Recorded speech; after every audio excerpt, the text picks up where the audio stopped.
Hi, I am Sakib for a motivational adventure. This is the preface of Memoirs of Napoleon, Volume 1. So, start it.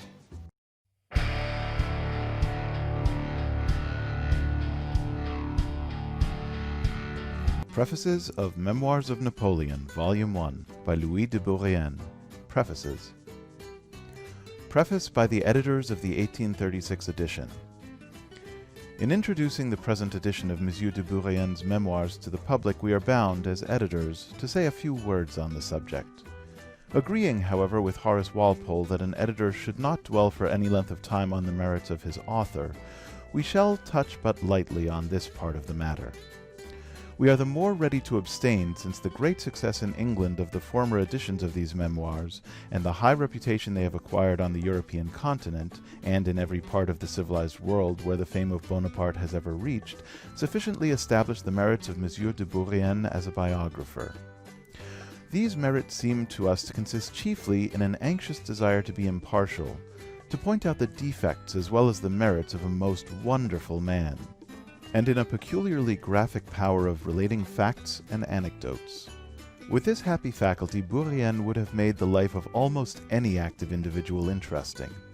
But the subject of which the most favorable circumstances permitted him to treat was full of events and of the most extraordinary facts. The hero of his story was such a being as the world has produced only on the rarest occasions, and the complete counterpart to whom has probably never existed. For there are broad shades of difference between Napoleon and Alexander, Caesar, and Charlemagne. Neither will modern history furnish more exact parallels, since Gustavus Adolphus, Frederick the Great, Cromwell, Washington, or Bolivar bear but a small resemblance to Bonaparte either in character, fortune, or extent of enterprise. For 14 years, to say nothing of his projects in the East, the history of Bonaparte was the history of all Europe. With the copious materials he possessed, Monsieur de Bourrienne has produced a work which, for deep interest, excitement, and amusement, can scarcely be paralleled by any of the numerous and excellent memoirs for which the literature of France is so justly celebrated. Monsieur de Bourrienne shows us the hero of Marengo and Austerlitz in his nightgown and slippers. With a trait de plume he, in 100 instances, places the real man before us, with all his personal habits and peculiarities of manner, temper, and conversation. The friendship between Bonaparte and Bourrienne began in boyhood, at the school of Brienne, and their unreserved intimacy continued during the most brilliant part of Napoleon's career. We have said enough. The motives for his writing this work and his competency for the task will be best explained in Monsieur de Bourrienne's own words, which the reader will find in the introductory chapter. Monsieur de Bourrienne says little of Napoleon after his first abdication and retirement to Elba in 1814.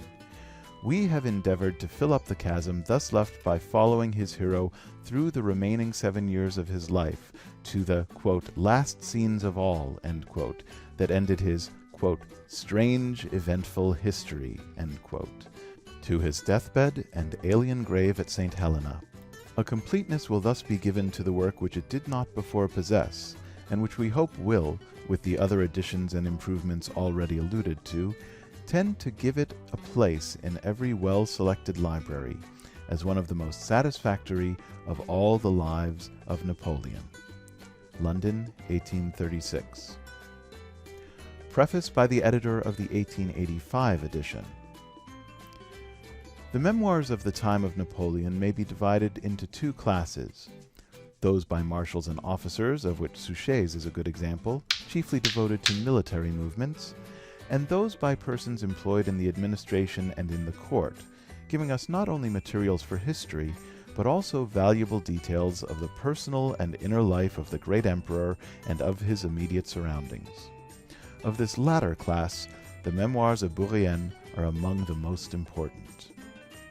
Long the intimate and personal friend of Napoleon, both at school and from the end of the Italian campaigns in 1797 till 1802, working in the same room with him, using the same purse, the confidant of most of his schemes, and, as his secretary, having the largest part of all the official and private correspondence of the time passed through his hands, Bourrienne occupied an invaluable position for storing and recording materials for history.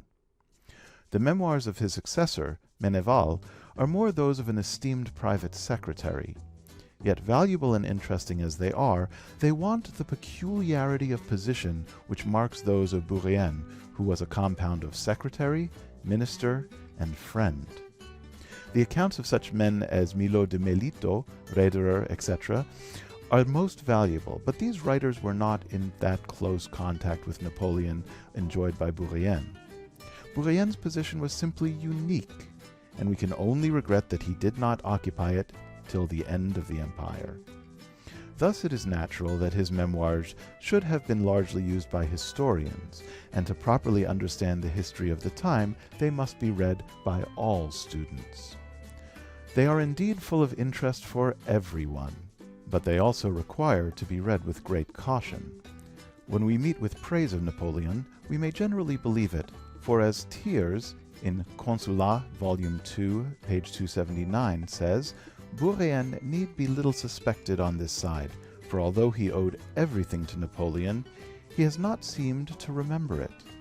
But very often in passages in which blame is thrown on Napoleon, Brienne speaks partly with much of the natural bitterness of a former and discarded friend, and partly with the curious mixed feelings which even the brothers of Napoleon display in their memoirs, pride in the wonderful abilities evinced by the man with whom he was allied, and jealousy at the way in which he was outshone by the man he had in his youth regarded as inferior to himself.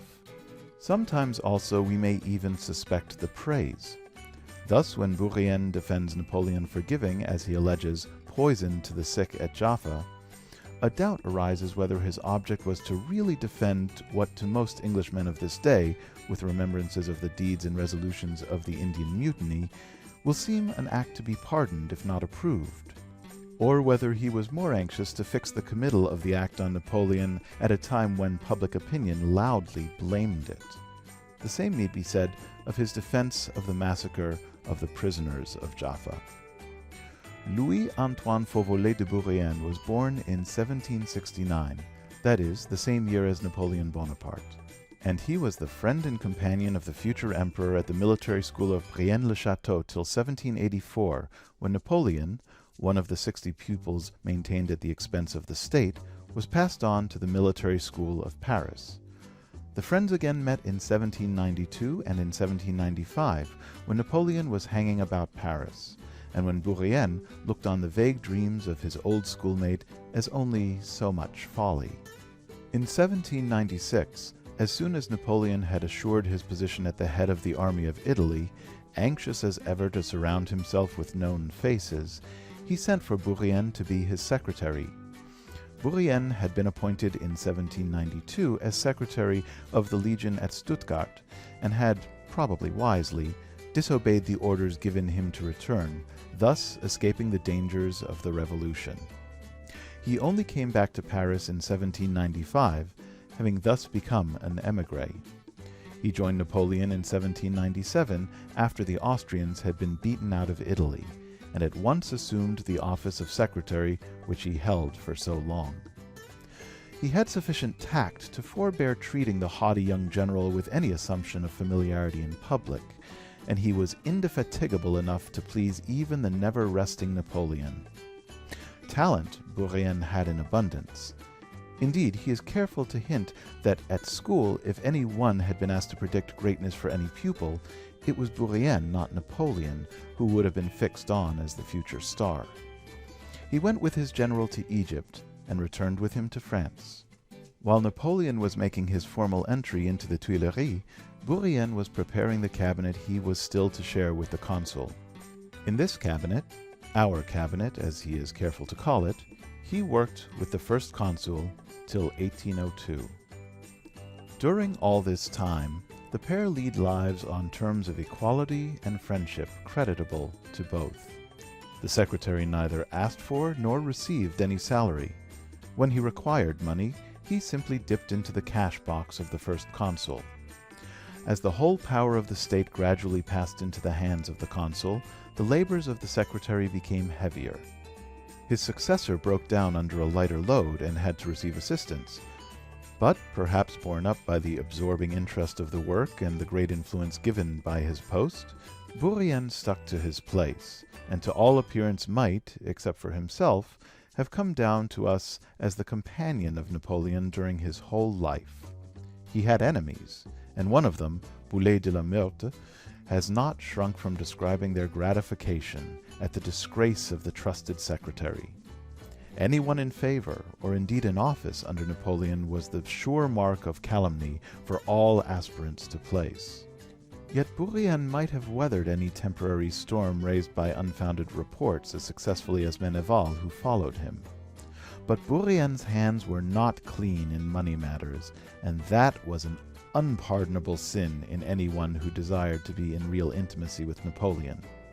He became involved in the affairs of the House of Coulon, which failed, as will be seen in the notes, at the time of his disgrace. And in October 1802, he was called on to hand over his office to Meneval, who retained it till invalided after the Russian campaign. As has been said, Brienne would naturally be the mark for many accusations, but the conclusive proof of his misconduct, at least for anyone acquainted with Napoleon's objection and dislike to changes in office, whether from his strong belief in the effects of training or his equally strong dislike of new faces round him, is that he was never again employed near his old comrade. Indeed, he really never saw the emperor again at any private interview, except when granted the naval office reception in 1805 before leaving to take up his post at Hamburg, which he held till 1810. We know that his re-employment was urged by Josephine and several of his former companions. Savary himself says he tried his advocacy, but Napoleon was inexorable to those who, in his own phrase, had sacrificed to the golden calf. Sent, as we have said, to Hamburg in 1805, as minister plenipotentiary to the Duke of Brunswick, the Duke of Mecklenburg-Schwerin, and to the Hanse towns, Brienne knew how to make his post an important one. He was at one of the great seats of the commerce which suffered so fearfully from the continental system of the emperor, and he was charged to watch over the German press.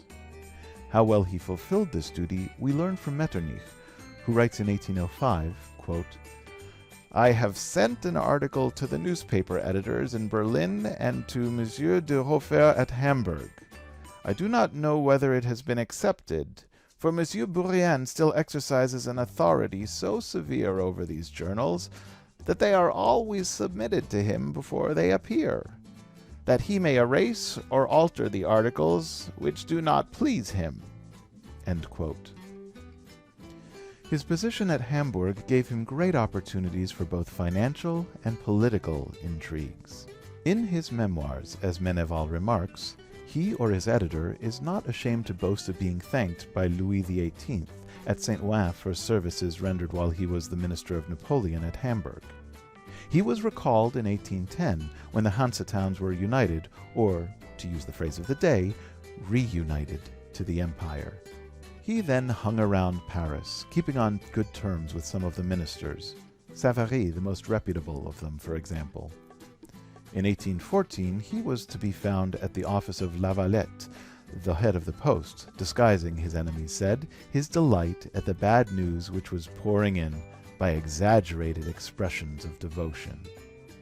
He is accused of a close and suspicious connection with Talleyrand, and it is odd that when Talleyrand became head of the provisional government in 1814, Brienne, of all persons, should have been put at the head of the posts. Received in the most flattering manner by Louis XVIII, he was as astonished as poor Vergniaud was in 1815 to find himself on 13th May suddenly ejected from office, having, however, had time to furnish post-horses to Banbreuil for the mysterious expedition, said to have been at least known to Talleyrand, and intended certainly for the robbery of the Queen of Westphalia, and probably for the murder of Napoleon.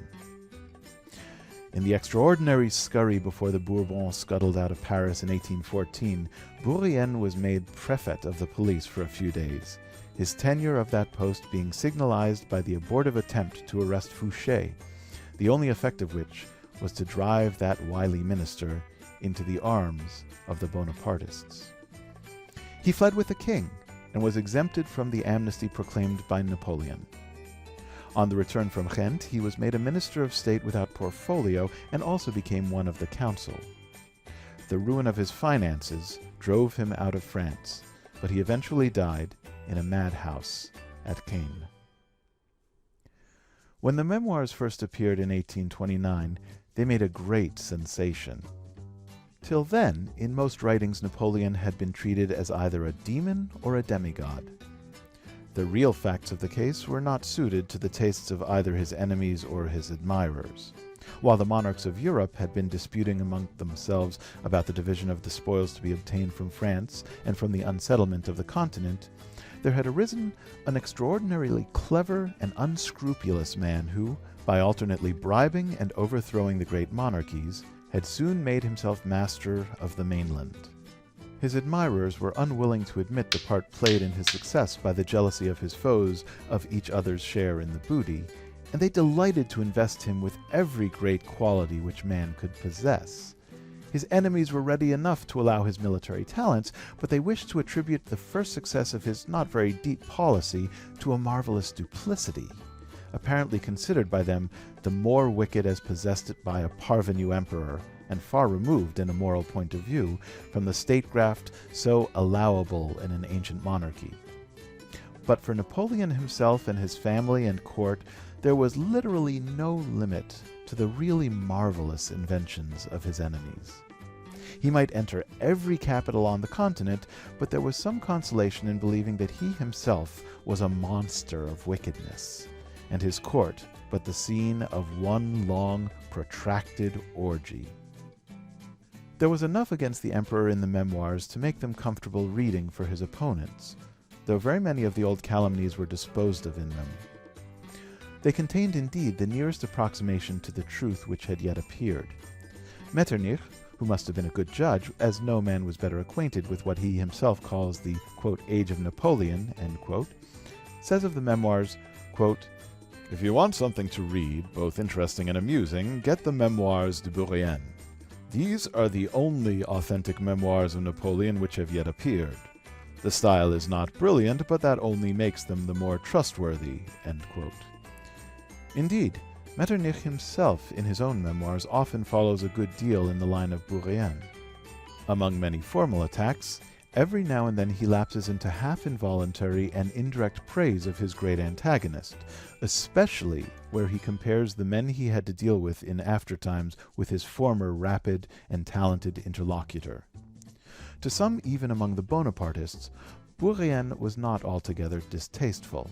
Lucien Bonaparte, remarking that the time in which Brienne treated with Napoleon as equal with equal did not last long enough for the secretary, says he has taken a little revenge in his memoirs, just as a lover, after a break with his mistress, reveals all her defects. But Lucien considers that Brienne gives us a good enough idea of the young officer of the artillery, of that great general, and of the first consul. Of the emperor, says Lucien, he was too much in retirement to be able to judge equally well. But Lucien was not a fair representative of the Bonapartists. Indeed, he had never really thought well of his brother or of his actions since Lucien, the former Brutus Bonaparte, had ceased to be the adviser of the council. It was well enough for Lucien himself to amass a fortune from the presence of a corrupt court, and to be made a prince and duke by the Pope, but he was too sincere a republican not to disapprove of the imperial system. The real Bonapartists were naturally and inevitably furious with the memoirs. They were not true. They were not the work of Brienne. Brienne himself was a traitor, a purloiner of manuscripts. His memory was as bad as his principles. He was not even entitled to the de before his name. If the memoirs were at all to be pardoned, it was because his share was only really a few notes wrung from him by large pecuniary offers at a time when he was pursued by his creditors, and when his brain was already affected. The Bonapartist attack on the memoirs was delivered in full form in 2 volumes. Quote, Brienne et ses erreurs volontaires et involontaires, end quote. Paris, Heideloff, 1830, edited by the Comte d'Arles, the ordinateur en chef of the Egyptian expedition, and containing communications from Joseph Bonaparte, Gourgaud, Stein, etc. In the notes in the present edition, these volumes are referred to, in brief, erreurs. Part of the system of attack was to call in question the authenticity of the memoirs, and this was the more easy as Bourrienne, losing his fortune, died in 1834 in a state of imbecility. But this plan is not systematically followed, and the very reproaches addressed to the writer of the memoirs often show that it was believed that they were really written by Bourrienne. They undoubtedly contain plenty of faults. The editor, Villemarest, it is said, probably had a large share in the work, and Bourrienne must have forgotten or misplaced many dates and occurrences. In such a work, undertaken so many years after the events, it was inevitable that many errors should be made, and that many statements should be at least debatable. But on close investigation, the work stands the attack in a way that would be impossible unless it had really been written by a person in the peculiar position occupied by Bourrienne. He has assuredly not exaggerated that position. He really, says Lucien Bonaparte, treated as equal with Napoleon during a part of his career, and he certainly was the nearest friend and confidant that Napoleon ever had in his life. Where he fails, or where the Bonapartist fire is most telling, is in the account of the Egyptian expedition. It may seem odd that he should have forgotten, even in some 30 years, details such as the way in which the sick were removed. But such matters were not in his province, and it would be easy to match similar omissions in other works, such as the accounts of the Crimea, and still more of the peninsula. It is with his personal relations with Napoleon that we are most concerned, and it is in them that his account receives most corroboration. It may be interesting to see what has been said of the memoirs by other writers. We have quoted Metternich and Lucien Bonaparte. Let us hear Meneval, his successor, who remained faithful to his master to the end. Quote, "Absolute confidence cannot be given to statements contained in memoirs published under the name of a man who has not composed them. It is known that the editor of these memoirs offered to M. de Bourrienne, who had then taken refuge in Holstein from his creditors, a sum said to be 30,000 francs to obtain his signature to them, with some notes and addenda. M. de Bourrienne was already attacked by the disease from which he died a few years later in a maison de santé at Caen. Many literary men cooperated in the preparation of his memoirs. In 1825 I met M. de Bourrienne in Paris. He told me it had been suggested to him to write against the emperor. Quote, 'Notwithstanding the harm he has done me,' said he, 'I would never do so. Sooner may my hand be withered.' If M. de Bourrienne had prepared his memoirs himself, he would not have stated that while he was the emperor's minister at Hamburg, he worked with the agents of the Comte de Lille, Louis XVIII, at the preparation of proclamations in favor of that prince, and that in 1814 he accepted the thanks of the king, Louis XVIII, for doing so. He would not have said that Napoleon had confided to him in 1805 that he had never conceived the idea of an expedition to England, and that the plan of a landing, the preparations for which he gave such publicity to, was only a snare to amuse fools. The emperor well knew that never was there a plan more seriously conceived or more positively settled. M. de Bourrienne would not have spoken of his private interviews with Napoleon, nor of the alleged confidences entrusted to him while really Napoleon had no longer received him after the 20th October 1802. When the emperor in 1805, forgetting his faults, named him minister plenipotentiary at Hamburg, he granted him the customary audience, but to this favor he did not add the return of his former friendship. Both before and afterwards he constantly refused to receive him, and he did not correspond with him." Meneval, Volume 2, pages 378 to 79. And in another passage, Meneval says, quote, "Besides, it would be wrong to regard these memoirs as the work of the man whose name they bear. The bitter resentment M. de Bourrienne had nourished for his disgrace, the enfeeblement of his faculties, and the poverty he was reduced to, rendered him accessible to the pecuniary offers made to him. He consented to give the authority of his name to memoirs in whose composition he had only cooperated by incomplete, confused, and often inexact notes, materials which an editor was employed to put in order." End quote. And Meneval, Volume 3, pages 29 to 30, goes on to quote what he himself had written in the Spectateur Militaire, in which he makes much the same assertions, and especially objects to the account of conversations with the emperor after 1802, except always the one audience on taking leave for Hamburg. Meneval also says that Napoleon, when he wished to obtain intelligence from Hamburg, did not correspond with Bourrienne, but deputed him, Meneval, to ask Bourrienne for what was wanted. But he corroborates Bourrienne on the subject of the efforts made, among others by Josephine, for his reappointment. Such are the statements of the Bonapartists pure, and the reader, as has been said, can judge for himself how far the attack is good. Bourrienne, or his editor, may well have confused the date of his interviews, but he will not be found much astray on many points. His accounts of the conversation of Josephine after the death of the Duc d'Enghien may be compared with what we know from Madame de Remusat, who, by the way, would have been horrified if she had known that he considered her to resemble the Empress Josephine in character. We now come to the views of Savary, the Duc de Révigot, who avowedly remained on good terms with Bourrienne after his disgrace, though the friendship of Savary was not exactly a thing that most men would have much prided themselves on. Quote, "Bourrienne had a prodigious memory. He spoke and wrote in several languages, and his pen ran as quickly as one could speak. Nor were these the only advantages he possessed. He knew the routine of public business and public law. His activity and devotion made him indispensable to the First Council. I knew the qualities which won for him the unlimited confidence of his chief, but I cannot speak with the same assurance of the faults which made him lose it. Bourrienne had many enemies, both on account of his character and of his place." End quote. Savary, Volume 1, pages 418 to 419. Marmont ought to be an impartial critic of the memoirs. He says, quote, "Bourrienne had a very great capacity, but he is a striking example of the great truth that our passions are always bad counselors. By inspiring us with an immoderate ardor to reach a fixed end, they often make us miss it. Bourrienne had an immoderate love of money. With his talents and his position near Bonaparte at the first dawn of greatness, with the confidence and real goodwill which Bonaparte felt for him, in a few years he would have gained everything in fortune and in social position. But his eager impatience mined his career at the moment when it might have developed and increased." End quote. Marmont, Volume 1, page 64. The criticism appears just.